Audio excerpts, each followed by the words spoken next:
जय श्री कृष्ण दोस्तों, YouTube के चैनल कृष्णा जी के भरोसे में आपका स्वागत करती हूँ। तो चलिए आज हम शीतला माता की कहानी और उसकी पूजा व्रत विधि कैसे करते हैं वो हम जानेंगे। तो पहले जानेंगे कब करनी है और कैसे करनी है पूजा शीतला माता की। तो होली के 6 दिन बाद शीतला सप्तमी मनाई जाती है। शीतला सप्तमी के दिन शीतला माता की पूजा की जाती है। ऐसी मान्यता है इस दिन गर्म खाना नहीं बनाते और खाते भी नहीं। छठ के दिन ठंडा खाना बनाकर सप्तमी को सुबह सभी व्यक्ति उसे ठंडे खाने में माता जी की पूजा करते हैं, स्वयं भी खाते हैं। खाने में लापसी, खाजा, चूरमा आदि बनाए जाते हैं। पूजा में हल्दी, कुमकुम, मेहंदी, मौली, काजल, माखन, वस्त्र, सुपारी, पान, पैसा, खाजा, राब, धूप, आरती, लापसी, जल का कलश, बाजरा आदि सभी वस्तुएं लेते हैं। शीतला माता की पूजा कर पथवारी माता की पूजा करने के बाद कहानी कहते हैं, बाजरे के दानों से खेत भी बोते हैं। गणगौर पूजा में काम आने वाले ठजव्वारे के कुंडे विवाहिताएं सब। शीतला माता की कथा। एक बार एक राजा के एक लौते पुत्र की शीतला निकली। राज्य में एक काछी पुत्र को भी शीतला निकली।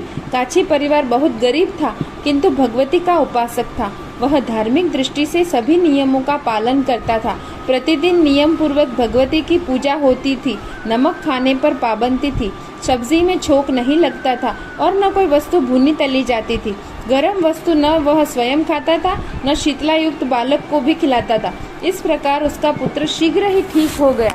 उधर जब राजा ने लड़के को शीतला का प्रकोप हुआ, तब से उसने भगवती के मंडप में शतचंडी का पाठ शुरू करा रखा था। रोज हवन वह बलिदान होते थे। राजपुरोहित भी सदा भगवती के पूजन में निमग्न रहते थे। राजमहल में रोज कढ़ाई चढ़ती थी। विविध प्रकार के गरम स्वादिष्ट भोजन बनते थे। इसका परिणाम यह होता है कि उन लजीज भोजनों की गंध से राजकुमार का मन मचल उठता था। वह भोजन के लिए जिद करता था। एक तो राजकुमार का पुत्र और दूसरा इकलौता, इस कारण उसकी अनुचित जिद भी पूरी कर दी जाती थी। इस पर शीतला का कोप घटने की बजाय बढ़ने लगा। शीतला के साथ उसके बड़े बड़े फोड़े भी निकलने लगे, जिनमें खुजली व जलन अधिक होती थी। शीतला की शांति के लिए राजा जितने भी उपाय करता था, वह सब व्यर्थ हो जाते थे। एक दिन राजा के गुप्तचरों ने उसे बताया कि काछी पुत्र को भी शीतला निकली थी। वह बिल्कुल ठीक हो गया। यह जानकर राजा सोच में पड़ गया कि मैं शीतला की इतनी सेवा कर रहा हूँ, पूजा व अनुष्ठान में कोई कमी नहीं है, पर मेरा पुत्र अधिक रोगी हो जा रहा है, जबकि काछी पुत्र बिना सेवा पूजा के ही ठीक हो गया। इसी सोच में उसे नींद आ गई। श्वेत वस्त्र धारिणी भगवती ने उसे स्वप्न में दर्शन देकर कहा, हे राजन, मैं तुम्हारी सेवा अर्चना से प्रसन्न हूँ, इसलिए आज भी तुम्हारा पुत्र जीवित है। इसके ठीक न होने का कारण यह है कि तुमने शीतला के समय पालन करने योग्य नियमों का उल्लंघन किया था। तुम्हें ऐसी हालत में नमक का प्रयोग बंद कर देना चाहिए। नमक से रोगी को फोड़ों में खुजली होती है।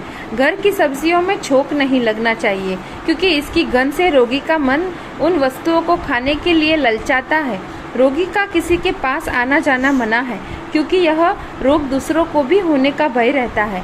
अतः इन नियमों का पालन कर तेरा पुत्र अवश्य ही ठीक हो जाएगा।